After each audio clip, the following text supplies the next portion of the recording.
এবার মুসলমানরা যুদ্ধের প্রস্তুতি নিয়ে এর মুখের ময়দানে চলে গেল। আবু উবাইদা ইবনে জাররাহ ডাক দিয়া কয়, আল্লাহর নাম নিয়ে যুদ্ধের ময়দানে চলে যান, আমি এদিকে আল্লাহর কাছে সাহায্য চাই। আবু উবাইদা ইবনে জাররাহ যাই নামাজটা বিছায়া আল্লাহর ডাক দিয়ে কয়, আল্লাহ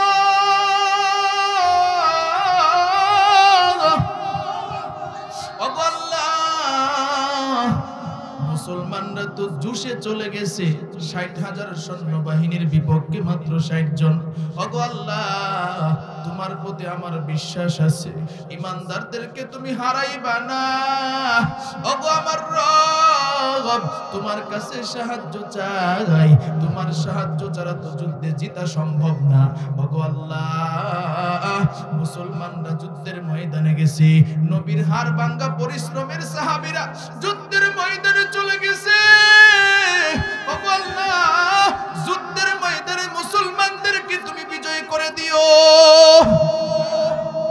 আলহামদুলিল্লাহি ওয়া কাফা ওয়া সালামুন আলা ইবাদিহিল্লাযীনা ইসতাফা। আম্মা বা'দু ফাআউযু বিল্লাহি মিনাশ শাইতানির রাজীম।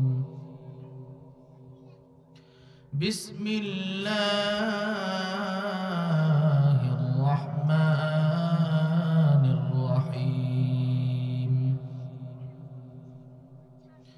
ওয়ালা তাহিনু ওয়ালা তাহজানু ওয়া আনতুমুল আ'লাউন ওয়া আনতুমুল আ'লাউনা ইন কুনতুম মুমিনিন।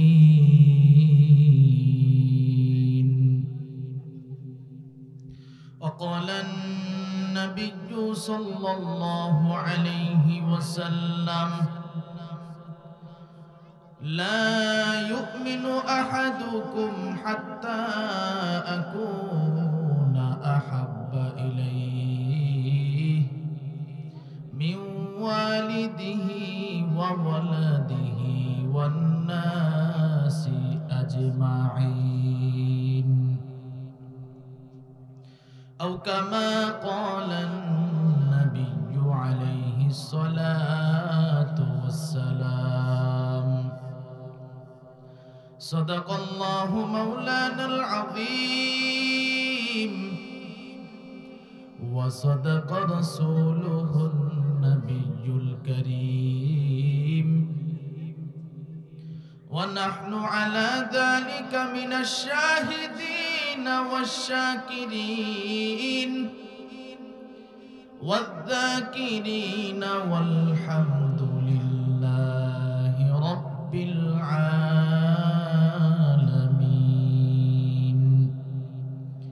আমরা সকলে নবীর মহব্বতে দরুদ ইব্রাহিম পড়ি। আল্লাহুম্মা সাল্লি আলা মুহাম্মাদিন ওয়া আলা আলি মুহাম্মাদ কামা সাল্লাইতা আলা ইব্রাহিম ওয়া আলা আলি ইব্রাহিম ইন্নাকা হামিদুম মাজিদ। اللهم بارك على محمد وعلى آل محمد كما باركت على إبراهيم وعلى آل إبراهيم إنك حميد مجيد. محمد آخر कुफ्र को मिटाया, कुफ्र को मिटाकर सदाकत बताया बलागुल उला। সকলেই পড়ি। বিকামালিহি كشف الدجى بجماله حسنت جميع خصاله صلوا عليه وآله ذكر করি لا إله إلا الله لا إله জোরে لا إله لا إله إلا الله لا إله إلا الله لا إله إلا الله لا إله إلا الله لا إله لا إله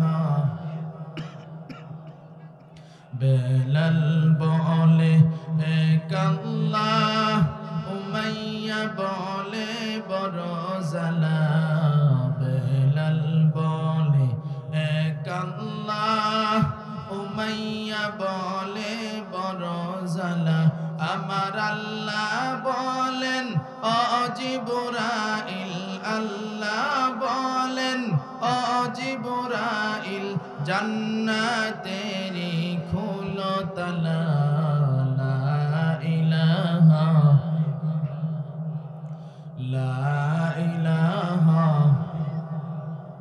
আসিয়া বলে এক আল্লাহ ফেরাউন বলে বড় জালা আসিয়া বলে এক আল্লাহ ফেরাউন বলে বড় জালা আমার আল্লাহ বলেন ও জিবরাইল আল্লাহ বলেন ও জিবরাইল জান্নাতেরি খোলো তালা লা ইলাহা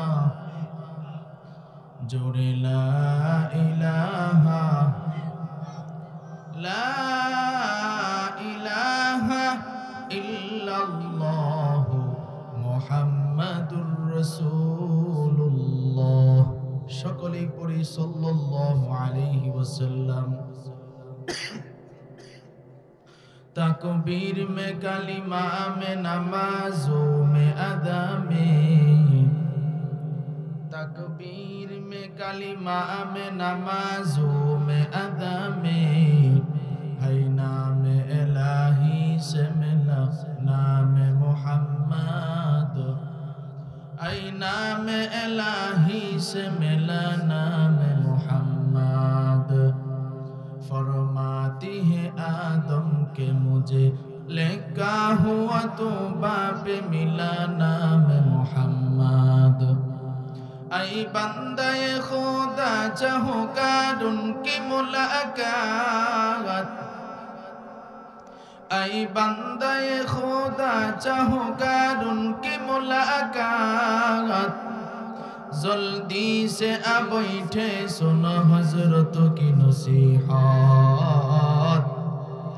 जल्दी से आ बैठे सुनो हजरत की नसीहत अल्हम्दुलिल्लाह कलमार चोर मदीनातुल उलूम माद्रासा आज 13 डिसेम्बर 2024 रोज शुक्रवार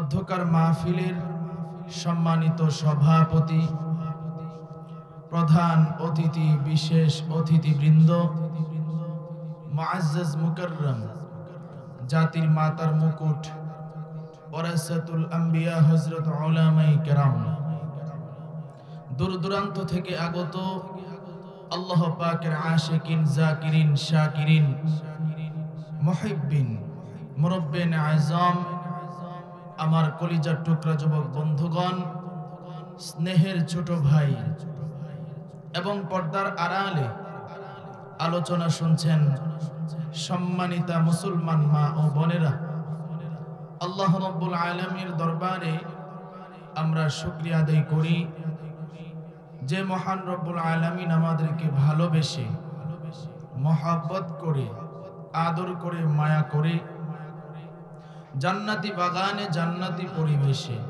কিছু কথা আমাকে বলার, আপনাদেরকে কিছু কথা শুনবার তৌফিক দান করেছেন। এই জন্য সকলেই শুকরিয়া আদায় করি, বলি আলহামদুলিল্লাহ। আমরা যে আলহামদুলিল্লাহ বললাম, এই আলহামদুলিল্লাহর আওয়াজটা একটু বাড়ানো যায় না? আবারও জোরে একটু আওয়াজ দিয়ে বলেন তো আলহামদুলিল্লাহ। এই আলহামদুলিল্লাহর আওয়াজ দিয়েছি আমরা জমিনে, কিন্তু এটার পাওয়ার কত জানেন? এই আলহামদুলিল্লাহর আওয়াজ প্রথম আসমান পেরিয়ে, দ্বিতীয় আসমান পেরিয়ে, 7 আসমান পেরিয়ে জান্নাতের তালার সাথে গিয়া ধাক্কা লাগছে। যার জবান থেকে আলহামদুলিল্লাহ উচ্চারিত হয়েছে তার জন্য আল্লাহ জান্নাতের দরওয়াজা খুলিয়ে দিছে। আলহামদুলিল্লাহ এটা সামান্য কোনো বাক্য নয়।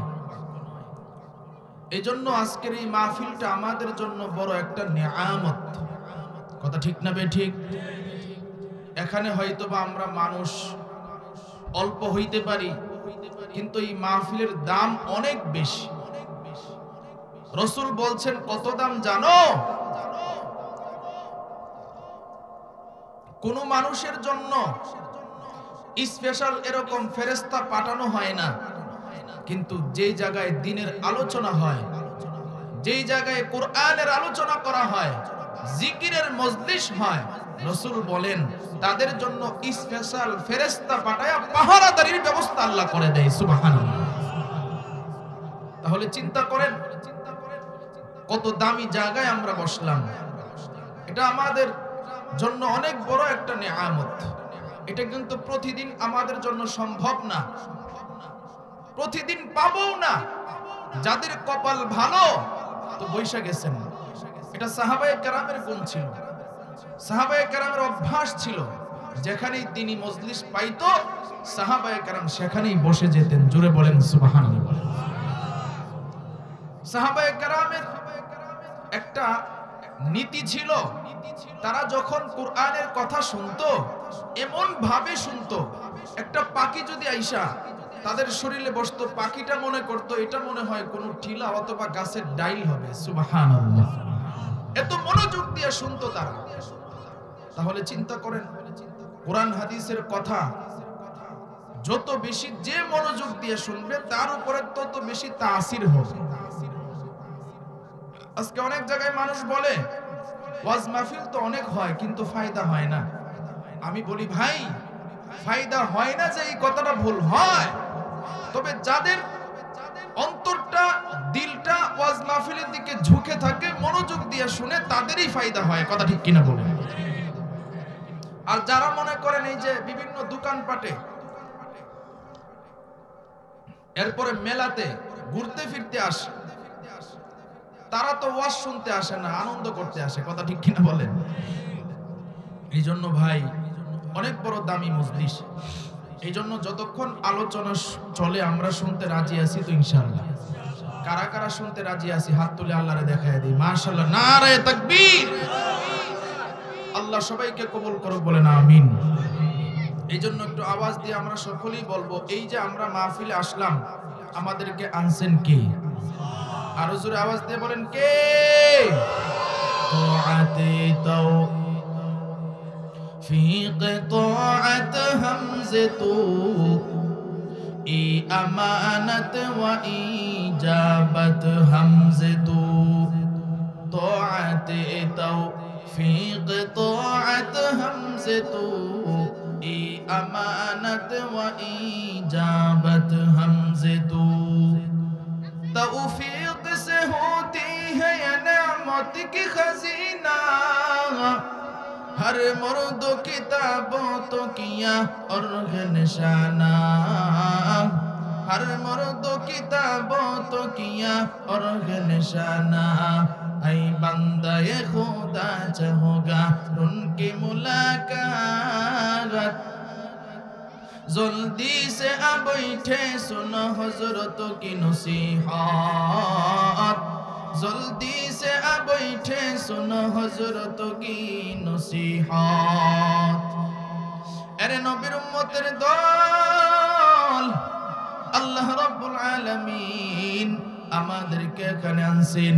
আল্লাহ যদি তৌফিক না দিতেন এই মাহফিলে আসা আমাদের জন্য সম্ভব ছিল না। কথা ঠিক কিনা? আজকে আমাদের মতো কত মানুষ রাস্তা ঘাটে ঘুরে, দোকানপাটে বসে আড্ডা দেয়, চায়ের দোকানে বসে আছে না নাই? আরো জোরে আওয়াজ দিয়ে বলেন, আছে না নাই? আল্লাহ রাব্বুল আলামিন আমাদেরকে এমন একটা জায়গায় আনছেন, নবী ডাক দিয়ে কয় এই জায়গার মধ্যে যারা আসবে, যারা আলোচনা শুনবে, যারা এটার আয়োজন করবে, নবী ডাক দিয়ে কয় তিন দলের সগীরা গুনাহ আল্লাহ মাফ করে দেয়। শুধু তাই নয় রে ভাই, আল্লাহ রাব্বুল আলামিন নবীর মাধ্যমে জানায় দেয় এই জায়গাটার কত দাম জানেন? নবী জানায় দেয় এখানে যারা আসবে এটা তো জীর্ণ শীর্ণ একটা জায়গা, ভিআইপি ব্যবস্থা নাই, তবে এই জায়গার কত দাম নবী জানায় দেয় এই জায়গাটা হইল জান্নাতের বাগান। তাহলে চিন্তা করে দেখেন আমরা কত দামি জায়গায় বসলাম।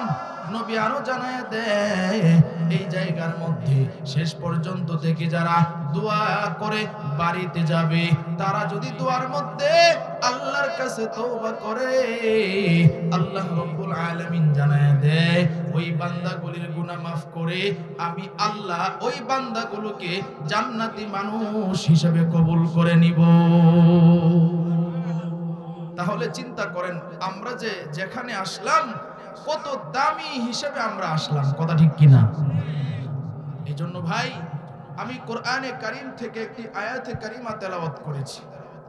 আল্লাহ রাব্বুল আলামিন বলেন আমাদেরকে উদ্দেশ্য করে, ওয়ালা তাহিনু ওয়ালা তাহজানু ওয়া আনতুমুল আ'লাউনা ইন কুনতুম মুমিনিন। আল্লাহ কয় মুমিন বান্দা যারা তাদের কোনো ভয় নাই, তাদের কোনো চিন্তা নাই। জোরে বলেন সুবহানাল্লাহ। তাহলে প্রকৃত মুমিন হওয়ার দরকার আছে না নাই?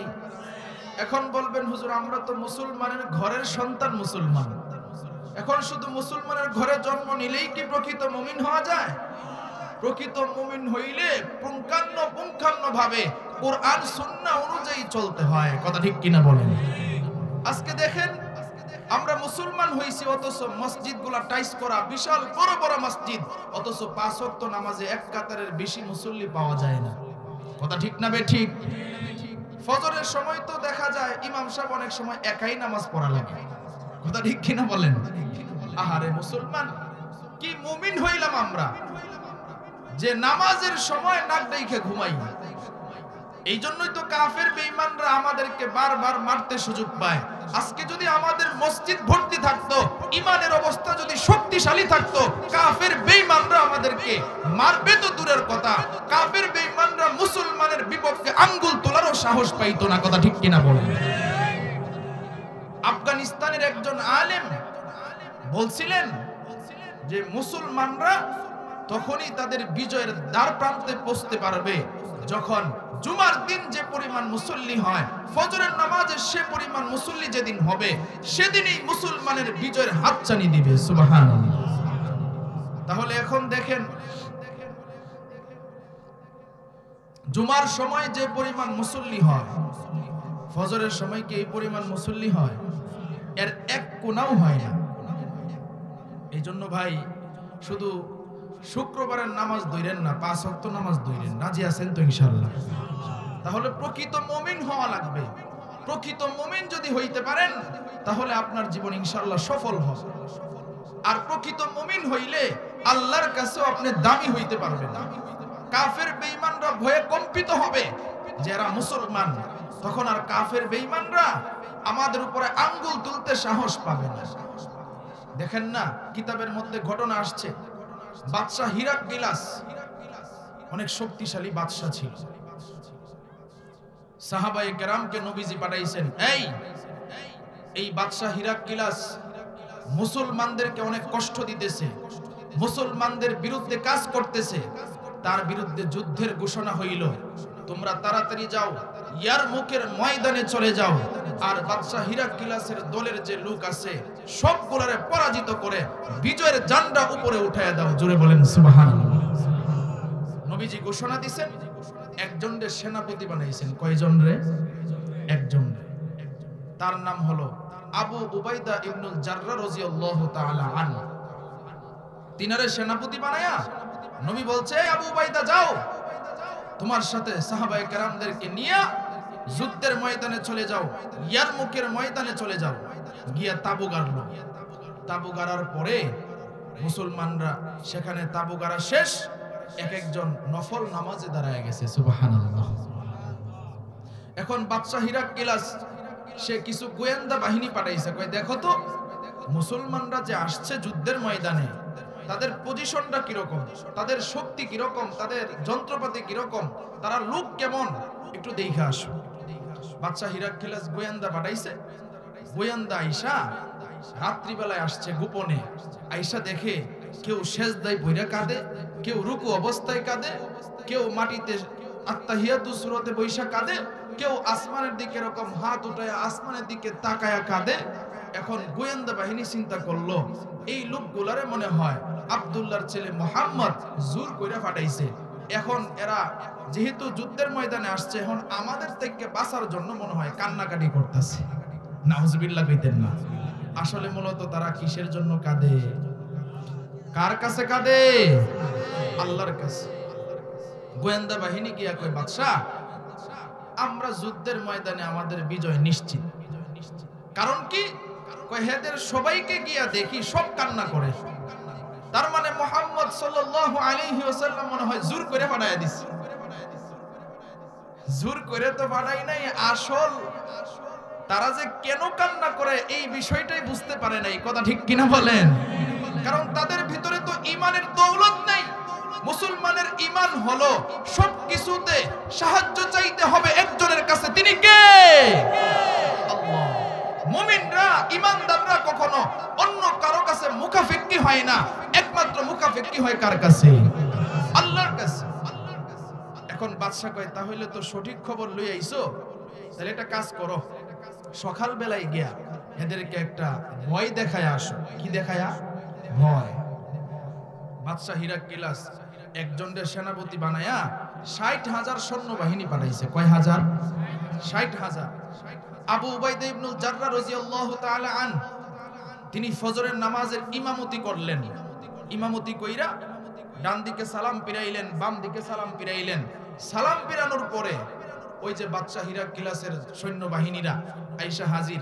সেনাপতি ডাক দিয়া কয়, এই মুসলমানরা, তোমরা মনে হয় যুদ্ধের ময়দানে তোমাদেরকে জোর করে পাঠাইছে, এই জন্য তোমরা কারে বউরে কে বিধবা করতে চাও? তোমরা নাকি যুদ্ধের ময়দানে শহীদ হইলে জান্নাতে যাইতে চাও? তাহলে আসো, তোমাদেরকে তাড়াতাড়ি জান্নাতে পাঠাইয়া দেই। এটা ক্রিটিসাইজ করে। কি করে ক্রিটিসাইজ? মুসলমানদেরকে চিনে নাই। কথা ঠিক কিনা বলেন? মুসলমানরা মারতেও জানে, মুসলমানরা মরতেও জানে। কথা ঠিক কিনা বলেন? এর নাম মুসলমান, ঈমানদার।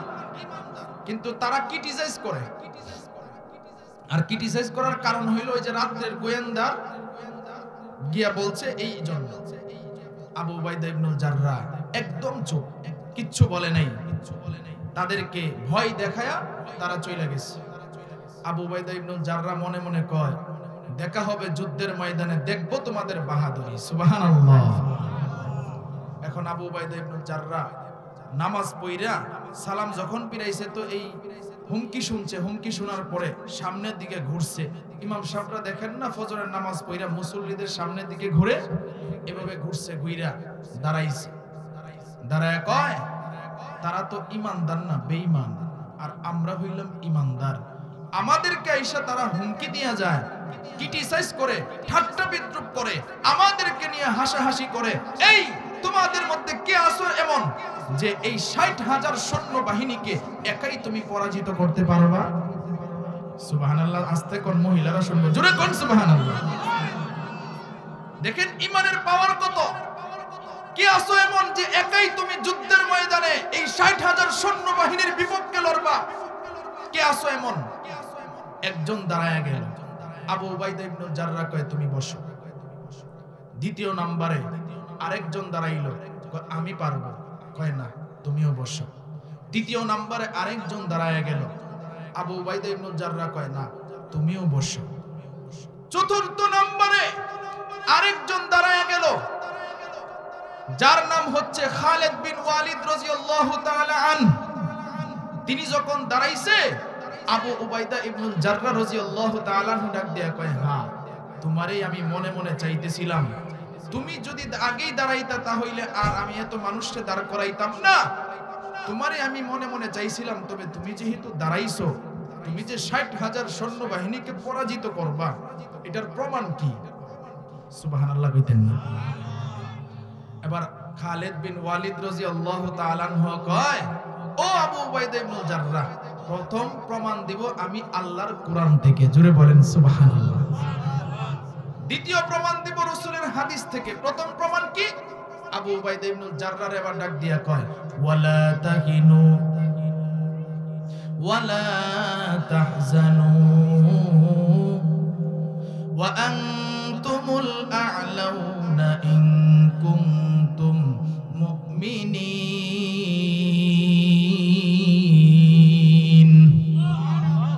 খালিদ বিন ওয়ালিদ ডাক দিয়া কয়, ও আবু উবাইদা ইবনুল জাররাহ, প্রথম প্রমাণ আমি আল্লাহর কোরআন থেকে দিলাম। আল্লাহ জানায়া দিয়েছি, যারা মুমিন হবে, যারা ঈমানদার হবে, তাদের কোনো ভয় নাই, তাদের কোনো চিন্তাও নাই। জোরে বলেন সুবহানাল্লাহ। কারণ তাদের ঈমান নাই। নবীজি হাদিসের মধ্যে জানাইছেন, যাদের ঈমান নাই তারা হইল মুর্দা, আর যাদের ঈমান আছে তারা হইল জিন্দা। এ আবু উবাইদা ইবনুল জাররাহ, আমরা যেহেতু ঈমানদার, ৬০,০০০ সৈন্যবাহিনী, আমি ঈমানদার, আমি একার কাছে সকলেই মুর্দা, আমি হইলাম একা ঈমানদার, আমি জিন্দা। সুতরাং ভরসা আছে আল্লাহর উপরে, ৬০,০০০ সৈন্যবাহিনীকে আমি একাই পরাজিত করে ফেলব। আবু উবাইদা ইবনুল জাররাহ ডাক দিয়ে কয়, ও খালিদ বিন ওয়ালিদ, আপনি একা তাদের কাছে যুদ্ধ করার প্রয়োজন নাই, আমি আরো আপনার সাথে ৫৯ জন লোক দিয়ে দিলাম। জোরে বলেন সুবহানাল্লাহ। ৫৯ জন দিয়ে দিলাম, আপনারে সহ ৬০ জন। তাহলে ৬০,০০০ সৈন্যবাহিনীর বিপক্ষে মুসলমান দাঁড়াইছে কতজন? আরো জোরে আওয়াজ দিয়ে বলেন কতজন? এক একজনের ভাগে পড়ে ১০০০। এবার মুসলমানরা যুদ্ধের প্রস্তুতি নিয়ে এর মুখের ময়দানে চলে গেল। আবু উবাইদা ইবনুল জাররাহ ডাক দিয়া কয়, আল্লাহর নাম নিয়ে যুদ্ধের ময়দানে চলে যান, আমি এদিকে আল্লাহর কাছে সাহায্য চাই। আবু উবাইদা ইবনুল জাররাহ যাই নামাজটা বিছায়া আল্লাহর ডাক দিয়ে কয়, আল্লাহ,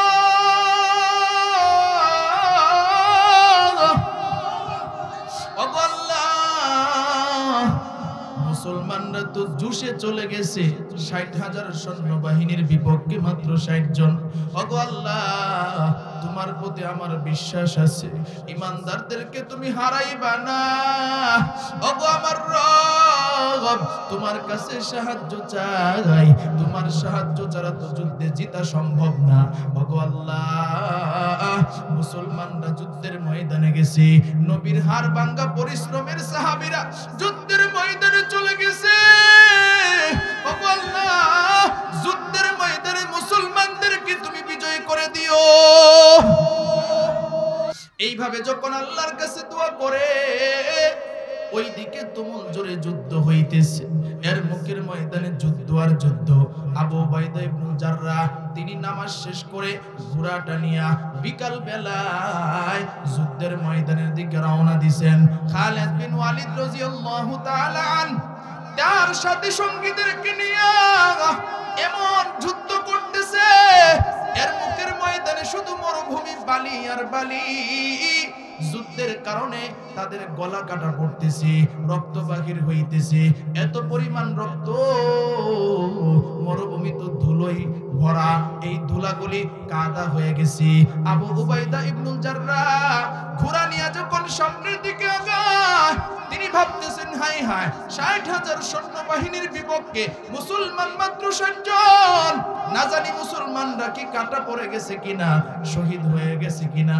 এবার আবু উবাইদা ইবনুল জাররাহ মরুভূমির মধ্যে যখন গেল রে ভাই, তার ঘোড়ার কোরটা আধ হাত জমিনের নিচে চলে যায় রক্তের কারণে। এত পরিমাণ কাদা হয়েছে। আবু উবাইদা ইবনুল জাররাহ এবার ঘোড়া থেকে নামলো। ঘোড়া থেকে নামার পর যেই লাশগুলো পড়ে আছে, লাশগুলো উল্টায় দেখে না না, একটাও তো মুসলমানের লাশ না, সব হইল কাফের বেঈমানের লাশ, সব হইল কাফের বেঈমানের লাশ। এবার আবু উবাইদা ইবনুল জাররাহ তিনি আগাইতেছে সামনে।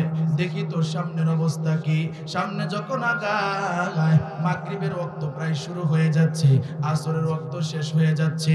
আবু উবাইদা ইবনুল জাররাহ সামনে আগাইতেছে, মুসলমান কাউকেই পাইতেছে না। হঠাৎ করে তাকায় দেখে জীর্ণ শীর্ণ একটা লোককে দেখা যায়, মাথার মধ্যে দাড়ির মধ্যে ধুলাবালির জন্য চেনা যায় না। এবার সামনে আগায়, সামনে আগায় দেখে তিনি তো আর কেউ নয়, তিনি হলেন খালিদ বিন ওয়ালিদ রাদিয়াল্লাহু তাআলা আনহু। খালিদ বিন ওয়ালিদ রাদিয়াল্লাহু তাআলা আনহু। এবার আবু উবাইদা ইবনুল জাররাহ খালিদ বিন ওয়ালিদকে যখন দেখলেন, তাড়াতাড়ি সামনে আগাইলেন। সামনে আগায় কয়, এ খালিদ বিন ওয়ালিদ, তুমি যুদ্ধের ময়দানে এতক্ষণ কোথায় ছিলা? বলে আমি জমিনে শুয়েছিলাম। বলে এখন মুসলমানদের অবস্থা কি? বলে আবু উবাইদা ইবনুল জাররাহ, আলহামদুলিল্লাহ, মুসলমানরা যুদ্ধের ময়দানে বিজয় লাভ করেছে। ৬০,০০০ সৈন্যবাহিনীর বিপক্ষে মুসলমান মাত্র কয়জন ছিল? আরো জোরে আওয়াজ দিয়ে বলেন, কয়জন? ৬০ জন। এবার আবু উবাইদা ইবনুল জাররাহ ডাক দিয়ে কয়, বাকি সাথীরা কোথায়? দুইটা riwayat আছে। এক riwayate আছে বাদশা হিরাক্লিলের সৈন্যবাহিনীর হাতে মুসলমানরা ৮ জন ধরা পড়েছে। আরেক riwayate আছে বাদশা হিরাক্লিলের হাতে, ওই কাফের বেঈমানের হাতে মুসলমানরা ৮ জন শহীদ হয়ে গেছে।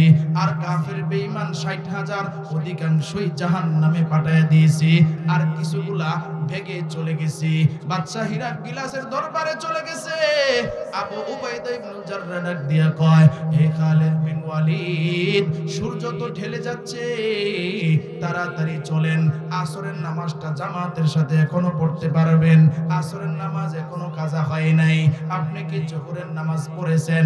খালিদ বিন ওয়ালিদ ডাক দিয়া কয়, এ আবু উবাইদা ইবনুল জাররাহ, তুমি আমারে কি মনে করেছো? আমি যখন মুসলমান ছিলাম না, তখন আমি দেবদেবীর পূজা করতাম, তখন আমি পাথরের পূজা করতাম, তখন আমি আগুনের পূজা করতাম, তখন আমি মাছের পূজা করতাম, তখন আমি গাছের পূজা করতাম। যখন আমি নবীর হাতে হাত রেখে কালিমা পড়ে মুসলমান হয়েছি, নবীরে আমি ওয়াদা দিয়েছিলাম, ওগো পয়গম্বর, এই মাথাটা আমি জীবনে বহু মূর্তির কাছে নত করেছি, বহু মূর্তির কাছে আমার এই মাথাটা আমি নত করেছি। ওগো পয়গম্বর, আজকে আমি ঈমান আনলাম, আল্লাহর পয়গম্বর, আপনার হাতে হাত রেখে আমি মুসলমান হয়ে গেলাম, আপনারে ওয়াদা দিলাম আর কোনদিন এই কপালটা আমি মূর্তির সামনে নত করব না। যখনই নামাজের সময় হবে, রবের নিকটে মাথা নত করে রবের ক্ষুদ্রতি পায়ে আমি সিজদা দিব। এ আবু উবাইদা ইবনুল জাররাহ, তুমি কি মনে করেছো তোমার পিছনে যে আমি ফজরের নামাজ পড়েছিলাম, ওই ওযুটা এখনো আমার আছে? জোরে বলেন সুবহানাল্লাহ। যোহরের নামাজ আযান দিয়া জামাতের সাথে আমরা যুদ্ধের ময়দানে আদায় করেছি। এরপরে যোহরের নামাজ, আসরের নামাজও আমরা যুদ্ধের ময়দানে আদায় করেছি। ও আবু উবাইদা ইবনুল জাররাহ, আমরা নামাজটাকে কাজা করি নাই। জোরে বলেন আল্লাহু আকবার। তাহলে চিন্তা করে দেখেন কেমন ঈমানের পাওয়ার। খালিদ বিন ওয়ালিদ এবার আবু উবাইদা ইবনুল জাররাহ কয়, বাকি সাথীদেরকে নিয়ে চলেন, অনেকে আঘাত পেয়েছেন, অনেকের ঘোড়াগুলো আঘাত পেয়েছে, তাড়াতাড়ি চলেন। এবার গেল ঘরের ভিতরে তাঁবুর কাছে, ঘোড়াগুলির জখম যেখানে হয়েছে ওই জখমগুলোর মধ্যে ওষুধ লাগানো হইতেছে। ওইদিকে বাদশা হিরাক্লিয়াসের যে দল ছিল অধিকাংশই তো জাহান্নামে চলে গেছে, যেগুলা বেঁচে ছিল সবগুলা গিয়া বাদশা হিরাক্লিয়াস রে কয়, ও বাদশা, আমরা আপনার চাকরি আর করতে রাজি নাই, মুসলমানের দরবারের নিচে যুদ্ধ করার মতো শক্তি আমাদের নাই। জোরে বলেন সুবহানাল্লাহ। বাদশা হিরাক্লিয়াস কয়, কি ব্যাপার, হঠাৎ করে এই কথা? আরে বইলেন না, মুসলমানদের তরবারির এত পাওয়ার, খালিদ বিন ওয়ালিদ যখন নারায়ে তাকবীর আল্লাহু আকবার বলে তরবারি আসমানের দিকে উঠায়, কেমন জানি আমাদের চোখে ভাসে ৬০,০০০ তরবারি আসমানের দিকে উঠেছে। জোরে বলেন সুবহানাল্লাহ। মুসলমানের তরবারির পাওয়ারের সাথে আমাদের তরবারির কোনো খাওয়াই নেই, আমরা আপনার চাকরি করতে রাজি নেই। বাদশা কয়, ঠিক আছে, মাথা ঠান্ডা করো, এখন খালিদ বিন ওয়ালিদ রে কৌশলে সাইজ করতে হবে। নাউজুবিল্লাহ বলেন। কেমনে? কয়েকটা কাজ করো, মুসলমানরা তো সন্ধি পছন্দ করে, তাহলে এখন তোমরা যাও গিয়া খালিদ বিন ওয়ালিদের সাথে আমরা সন্ধি করব। সেনাপতি তো আবু উবাইদা ইবনুল জাররাহ, তবে তার সাথে আমাদের কোনো কথা নাই। খালিদ বিন ওয়ালিদ রে কোন রকম বুঝায়া আমাদের দরবারে আইনা, এরপরে খালিদ বিন ওয়ালিদ রে আমরা হত্যা করব। নাউজুবিল্লাহ। এই প্ল্যান কইরা তারা কি করছে, মুসলমানের খালিদ বিন ওয়ালিদ তারে হত্যা করার ষড়যন্ত্র শুরু করছে। এবার তাদের পক্ষ থেকে কিছু লোক আসছে, আয়েশা কয়, খালিদ বিন ওয়ালিদ কে? খালিদ বিন ওয়ালিদ রে যখন ডাকে, খালিদ বিন ওয়ালিদ বুড়ার জখমগুলোর মধ্যে ওষুধ লাগাইতেছে। এখন আবু উবাইদা ইবনুল জাররাহ রাদিয়াল্লাহু তাআলা আনহু কয়, খালিদ বিন ওয়ালিদ রে খোঁজার কারণ কি? কয়, কারণ হইল বাদশা হিরাক্লিয়াস পাঠাইছে আর তিনি যুদ্ধ করতে চায় না, আপনাদের সাথে সন্ধি করতে চায়, তবে শর্ত হইল খালিদ বিন ওয়ালিদ বাদশার দরবারে যাইতে হবে। খালিদ বিন ওয়ালিদ বাদশার দরবারে কি করতে হবে? যাইতে হবে। এবার আবু উবাইদা ইবনুল জাররাহ কয়, সেনাপতি হইলাম আমি, সন্ধি করলে তো নিয়ম আমার সাথে করবে, খালিদ বিন ওয়ালিদের সাথে কি? এবার তাদের লোক কয়, বাদশা শর্ত দিছে, খালিদ বিন ওয়ালিদ যদি না যায় তাহলে বাদশা সন্ধি করবে না। খালিদ বিন ওয়ালিদ কয়, আচ্ছা, যদি সন্ধি করতে চায় আমি যাইতে রাজি আছি। সেনাপতিরে ডাক দিয়া কয়, আবু উবাইদা ইবনুল জাররাহ, আপনি অনুমতি দেন, আপনার যাওয়ার প্রয়োজন নাই, আমি যাই। সুবহানাল্লাহ। কারণ আমি মরারে ভয় করি না, মৃত্যুকে ভয় করি না, আমি যাই। আবু উবাইদা ইবনুল জাররাহ কয়, শুনো, তুমি একা যাও না, তোমার সাথে আরো ৯৯ জন সাথী লইয়া যাও। জোরে বলেন সুবহানাল্লাহ। খালিদ বিন ওয়ালিদ ৯৯ জন রে নিয়া বাদশা হিরাক্লিয়াসের দরবারে গেছে। তাদের প্ল্যান হইল, যখন আবু উবাইদা ইবনুল জাররাহ এই সেনা, যখন খালিদ বিন ওয়ালিদ তাদের দরবারে যাবে, তারা ৩০০ সৈন্য বাহিনী দিয়া, ৩০০০ সৈন্য বাহিনী দিয়া তরবারি দিয়া গেট বানাইছে। কি দিয়া গেট বানাইছে? তরবারি দিয়া গেট। খালিদ বিন ওয়ালিদ এই গেটের নিচ দিয়ে ঢুকবে আর গর্দানটা আলাদা করে ফেলবে। যখন খালিদ বিন ওয়ালিদ জিজ্ঞাসা করবে তরবারির গেট কেন, বলবে যে এটা আপনার সম্মানে। খালিদ বিন ওয়ালিদ তো আর বোকা মানুষ না, কথা ঠিক কিনা বলেন? তিনি গেলেন, গিয়ে দেখে তরবারির গেট। এবার খালিদ বিন ওয়ালিদ কয়, তরবারির গেট সরা, নাইলে একটারেও গর্দান গলার মধ্যে রাখবো না, আমার তরবারি বার করে সব গর্দান আমি খুইলা ফালাইয়া দিব। জোরে বলেন সুবহানাল্লাহ। এমন ধমক দিছে, কই তোদের গলায় একটাও গর্দান থাকবে না, কাল্লা থাকবে না, সব কুবায়া ফালাইয়া দিব, তাড়াতাড়ি তরবারির গেট সরা। এখন যেহেতু তারে ভিতরে নিবে, এই প্ল্যান তাদের নষ্ট হয়ে গেছে। খালিদ বিন ওয়ালিদ তরবারির গেট, এই তরবারির গেট সরানির কথা বলছে, তরবারির গেট সরায়া ফেলছে। বাদশা হিরাক্লিয়াস কয়, সমস্যা নাই, চল, তারে ভিতরে নিয়ে যাই। ভিতরে নিয়ে গেল। ভিতরে নেওয়ার পরে স্বর্ণের চেয়ার দিছে। কিসের চেয়ার? স্বর্ণের চেয়ার। খালিদ বিন ওয়ালিদ কি করছে? লাত্তি মাইরা স্বর্ণের চেয়ারে ফেলাইয়া দিছে। জোরে বলেন সুবহানাল্লাহ। খালিদ বিন ওয়ালিদ কয়, নবীজির নিষেধ, পুরুষ মানুষ স্বর্ণ ব্যবহার করে না, স্বর্ণের চেয়ারে আমরা বসতে পারবো না, এটা সুন্নতের খেলাফ। খালিদ বিন ওয়ালিদ কয় চেয়ারগুলো ফালা, সব ফালায়া দিছে। বাদশা বুকার মতো দাঁড়ায় রইছে। এবার বাদশার সামনে গিয়া খালিদ বিন ওয়ালিদ হাঁটুর সাথে হাঁটু লাগায় বসছে। জোরে বলেন সুবহানাল্লাহ। আর বাকি সাহাবী যারা 99 জন ছিল তারা নুনের মতো গোল করে সুন্দর করে এরকম বসছে। বসার পরে খালিদ বিন ওয়ালিদ খুশ থেকে তরবারি বার করে কয়, তুমি না কইছো আমি আসলে সন্ধি করবা, তাহলে এই যে সন্ধি, 1 নম্বর সন্ধি হইল এক্ষুনি তুমি কালিমা পড়বা। যদি কালিমা পড়ো তাহলে তোমার সাথে খেলা ফাইনাল, আমরা আর যুদ্ধ করব না। 2 নাম্বার, যদি কালিমা না পড়ো তাহলে এই যে দেখো আমার তরবারি তোমার গর্দান থেকে তোমার কল্লা আমার এই তরবারি দ্বারা আমি আলাদা করে ফেলবো। এবার 2টা শর্ত দিলেন। বাদশা হিরাক্লিয়াস তো বোকা হয়ে গেছে। সুবহানাল্লাহ কইতেন। দেখেন মুসলমান ইমানদারের পাওয়ার কত। খালিদ বিন ওয়ালিদ এবার কয়, শোনো, তুমি যে আমারে মনে করছো দরবারে আইনা আমারে ভয় দেখাইবা, এই ভয় মুসলমান পায় না। জোরে বলেন সুবহানাল্লাহ। এখন যেহেতু সে বাদশা, তারও তো একটা হুঙ্কার দেওয়ার দরকার, কথা ঠিক কিনা বলেন? সে আবার কয়, এই খালিদ বিন ওয়ালিদ, তুমি কার দরবারে আসছো তুমি বুঝো নাই? তুমি যার দরবারে আসছো, আমার রিজার্ভে আরো 3 লক্ষ সৈন্য বাহিনী আছে, তারা যদি তোমারে ধরে তুমি পার পাইবা না। এবার কয়, তারা তো আমারে ধরবে পরে, আগে তোমার গলার মধ্যে তোমার কল্লা থাকবে কিনা এটা তুমি চিন্তা করো। জোরে বলেন সুবহানাল্লাহ। এই হইল ইমানদারের পাওয়ার, এই হইল মুসলমানের পাওয়ার।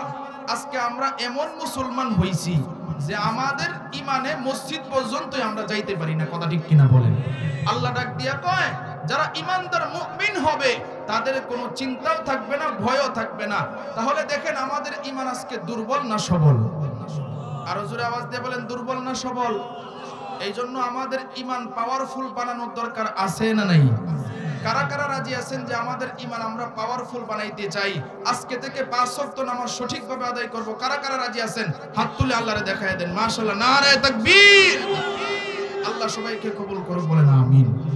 এখন নামাজ পড়তে গেলে, ইসলামের আইন কানুন জানতে গেলে মাদ্রাসার প্রয়োজন আছে না নাই? এই যে মাদ্রাসা কলমারচর মদিনাতুল উলুম মাদ্রাসা, এই মাদ্রাসায় আপনারা তো লেখাপড়া করতে পারেন নাই, আপনাদের সন্তানরা লেখাপড়া করতেছে। এই যে মাদ্রাসাগুলো আছে, মুসলমানের প্রত্যেকটা মুসলমানের নিয়ত রাখতে হবে, যত মাদ্রাসা আছে এই মাদ্রাসাগুলোকে পাওয়ারফুল যতক্ষণ পর্যন্ত না বানাবে ততক্ষণ পর্যন্ত মুসলমানের ইমানের পাওয়ারও বাড়বে না, কথা ঠিক কিনা বলেন? কারণ মাদ্রাসা ইমানের দুর্গ। মাদ্রাসায় ইমান কিভাবে মজবুত করতে হবে এইগুলো শেখানো হয়। এখন মাদ্রাসাগুলো এমন অবস্থা আমাদের যে মাদ্রাসা টাকা পয়সা নাই, এরপরে মাদ্রাসা যে চালাবে এটাও খুব অল্প সংখ্যক টাকা পয়সা মাদ্রাসায় থাকে, তাহলে মাদ্রাসা কিভাবে চালাবে, কথা ঠিক কিনা বলেন? এই জন্য সর্বদিক থেকে মাদ্রাসাগুলোকে শক্তিশালী করতে রাজি আছি না নাই?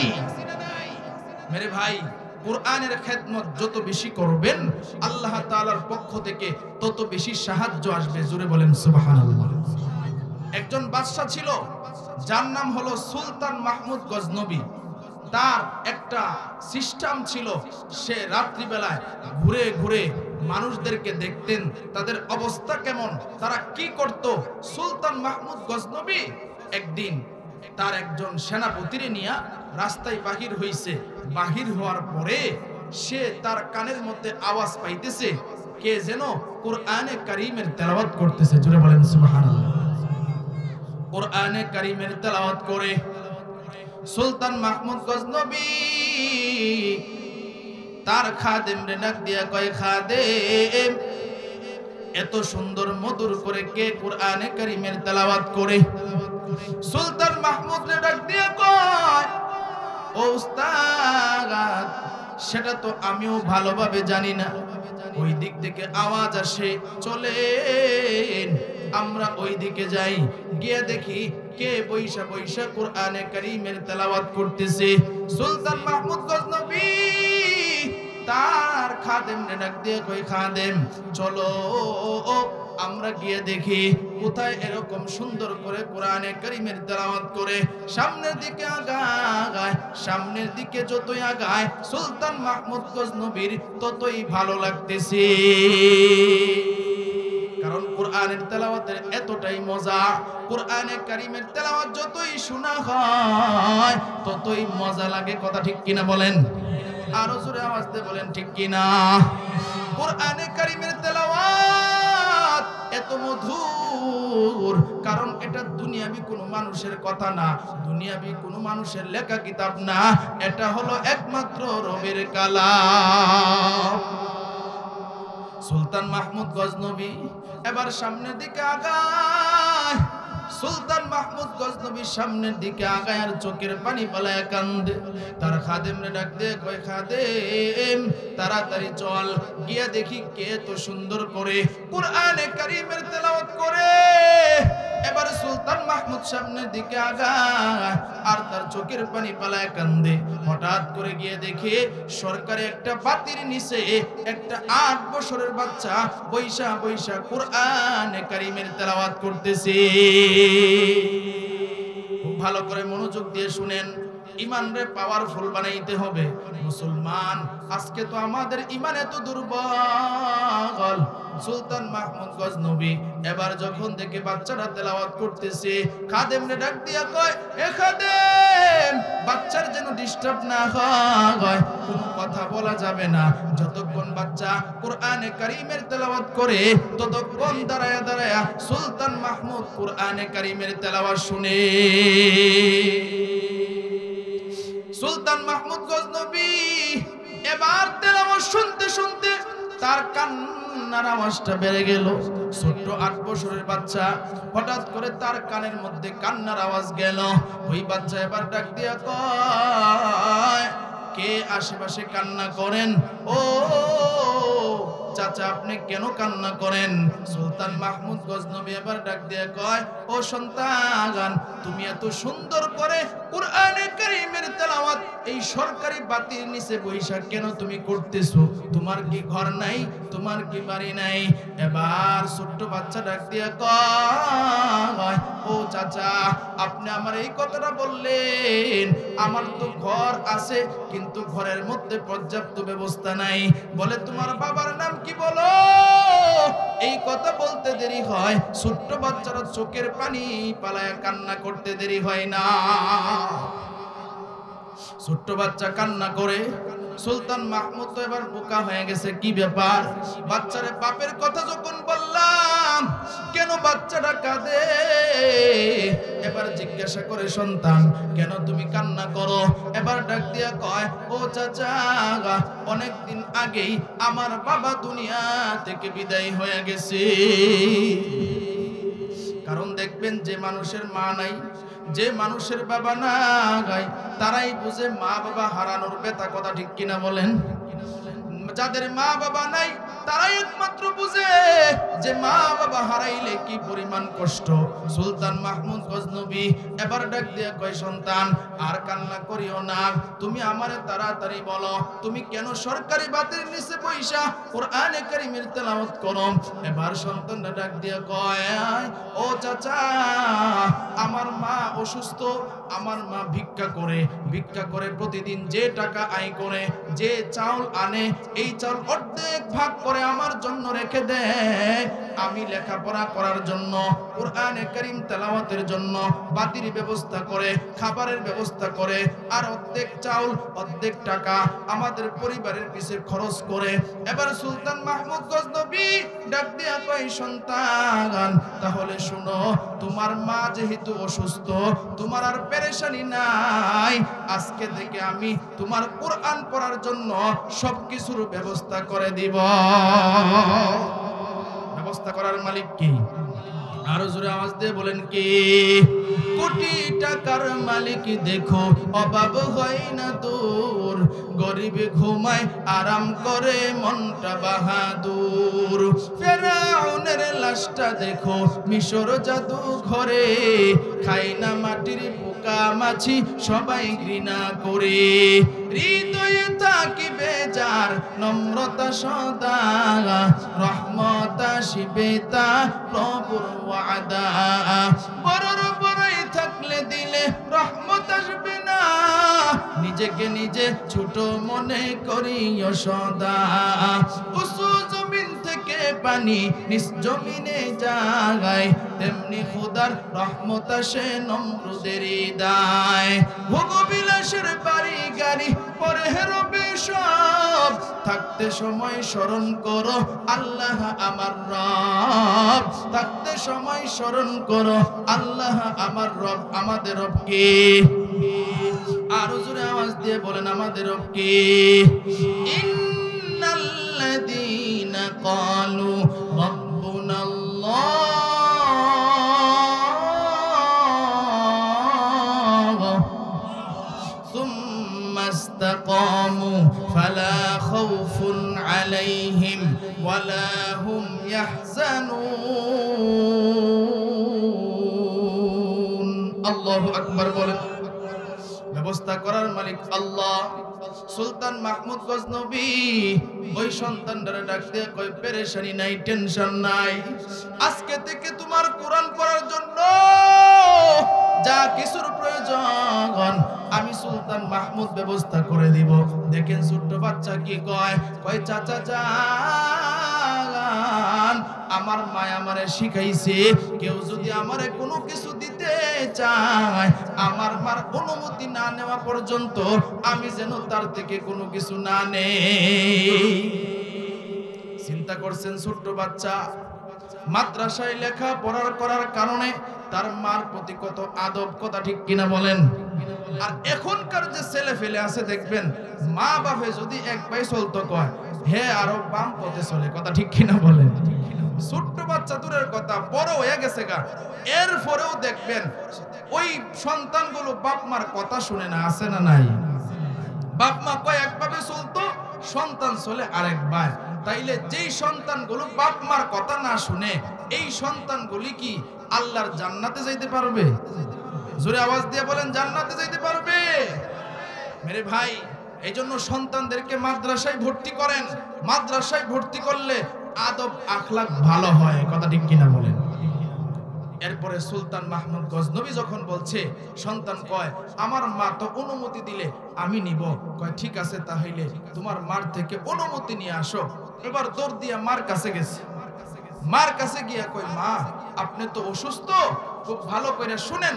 মার ডাক দিয়া কয় মা আপনি তো অসুস্থ, আল্লাহ তাআলা একজন লোকের ব্যবস্থা করে দিছে। কয় কি ব্যবস্থা করছে?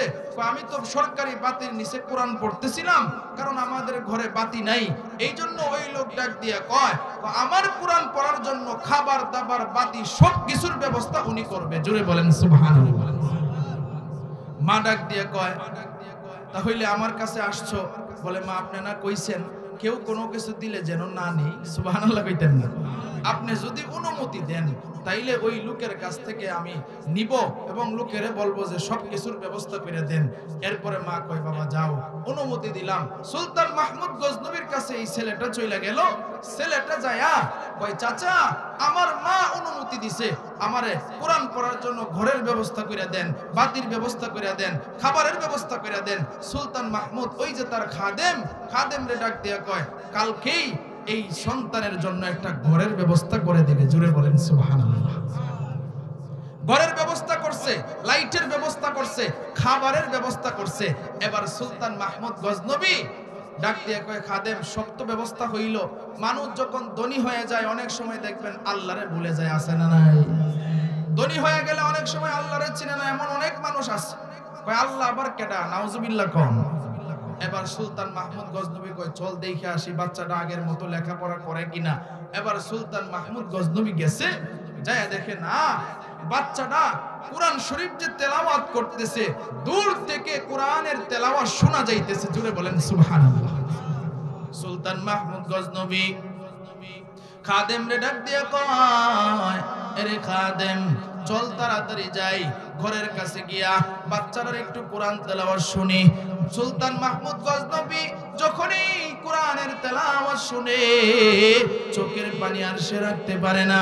এবার সুলতান মাহমুদ গজনবী ঘরের কাছে গেল, কান্না করতেছে। ছোট্ট বাচ্চা যখন তেলাওয়াত করে ফাঁকে তার কানের মধ্যে কান্নার আওয়াজ আসছে। ছোট্ট বাচ্চা ডাক দিয়ে কয় বেড়ার পাশে কে? সুলতান মাহমুদ গজনবী কয় আমি ওই লোক, যেই লোক তোমার ঘরের ব্যবস্থা করে দিলাম, যেই লোক তোমার খাবারের ব্যবস্থা করে দিলাম, যেই লোক তোমার টাকা পয়সার ব্যবস্থা করে দিলাম। ছোট্ট বাচ্চাটা কোরআন শরীফ বন্ধ করে এবার ঘর থেকে বাহির হইয়া তারে ঘরের ভিতরে আনলো। এবার ডাক দিয়া কয়, চাচা আপনি ব্যবস্থা করে দিছেন, এখন আমি সুন্দর করে লেখাপড়া করতে পারি, তবে আমার একটা প্রশ্ন, আপনারে দেখলাম কোরআন শরীফ তেলাওয়াত শুনলেই শুধু কাঁদেন, কারণটা কি? ডাক দিয়া কয়, বাবা রে, মনের ভিতরে বড় আশা ছিল, একটা কোরআনের সন্তানের বাবা যদি হইতে পারতাম। এই জন্য মানুষের কোরআনের তেলাওয়াত শুনলে আমি চোখের পানি রাখতে পারি না, এই জন্য আমি কাঁদি। ডাক দিয়া কয়, পেরেশানি নাই, আজকে থেকে মনে করবেন আমি আপনার সন্তান। জোরে বলেন সুবহানাল্লাহ। এবার ডাক দিয়া কয়, সন্তান আরেকটা কারণে কাঁদি। বলে কি? বলে কারণটা হইল আমার মনের একটা ইচ্ছা ছিল, এই ইচ্ছাটা এখনো কবুল হয় না। বলে কি ইচ্ছা?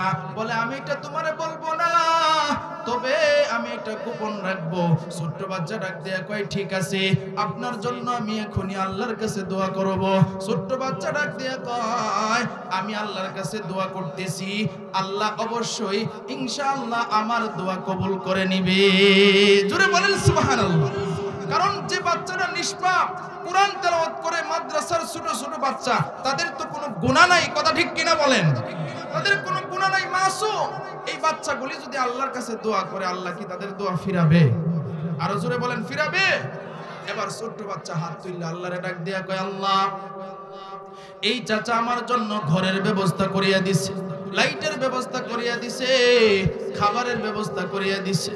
ওগো আল্লাহ, তার মনের ভিতরে কি জানি একটা আশা, কিন্তু সেই আশাটা তুমি কবুল করতেছো না। ওগো আল্লাহ, আমি তোমার কাছে আবদার জানাই, এই লোকের যে মনের আশাটা, এটা তুমি পূরণ করে দাও। দোয়া করে দিল। সুলতান মাহমুদ গজনবী বাড়িতে চলে গেল। বাড়িতে গিয়ে রাত্রিবেলায় ঘুমাইছে। ঘুমের ঘরে স্বপ্নে দেখে আপনার আমার নবী মুহাম্মাদুর রাসূলুল্লাহ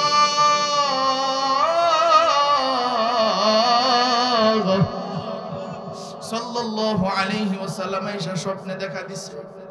আয়েশা ডাক দিয়া কয়, সুলতান মাহমুদ, কত আমল তুই করছস আমি নবীরে দেখার জন্য, কিন্তু আজকে কোরআন পড়নেওয়ালা সন্তান যখন দোয়া করছে আমি নবী আর থাকতে পারি নাই, আমি তোর স্বপ্নে আয়েশা দেখা দিলাম।